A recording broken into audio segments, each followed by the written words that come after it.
బంగ్లాదేశ్‌లో 13వ సార్వత్రిక ఎన్నికలైతే జరిగాయండి. ఇందులో మొత్తం 59.44% అయితే పోలింగ్ నమోదైంది.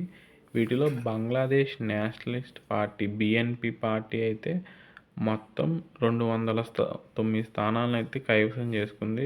299 స్థానాలకు గాను. అయితే బీఎన్‌పీ పార్టీ యొక్క చైర్మన్ వచ్చేసరికి తారిక్ రెహమాన్ గారు. ఈయనైతే ప్రధానమంత్రి అయ్యే ఛాన్సెస్ ఎక్కువగా ఉన్నాయండి. ఈయన్ని డార్క్ ప్రిన్స్ అని కూడా అంటారు. ఎందుకంటే ఈయన పైన ఉన్న అవినీతి ఆరోపణలు అయితే ఎక్కువ. భారత తీర రక్షక దళం అయితే మొట్టమొదటి కాలుష్య నియంత్రక నౌకనైతే తయారు చేసిందండి. దీన్ని తయారు చేసిన సంస్థ వచ్చేసరికి గోవా షిప్ యార్డ్ లిమిటెడ్ అన్నమాట. అయితే దీని యొక్క నేమ్ వచ్చేసరికి సముద్ర ప్రతాప్.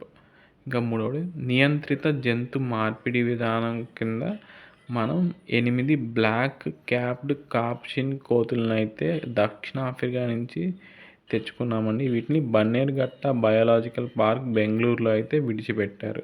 ఇంకా ఫోర్త్ది రేయామ్స్ కామ్కర్ అనే బాలుడు మహారాష్ట్రకు చెందిన వ్యక్తి. ఈయన వయసు వచ్చేసరికి 7 ఏళ్ళు.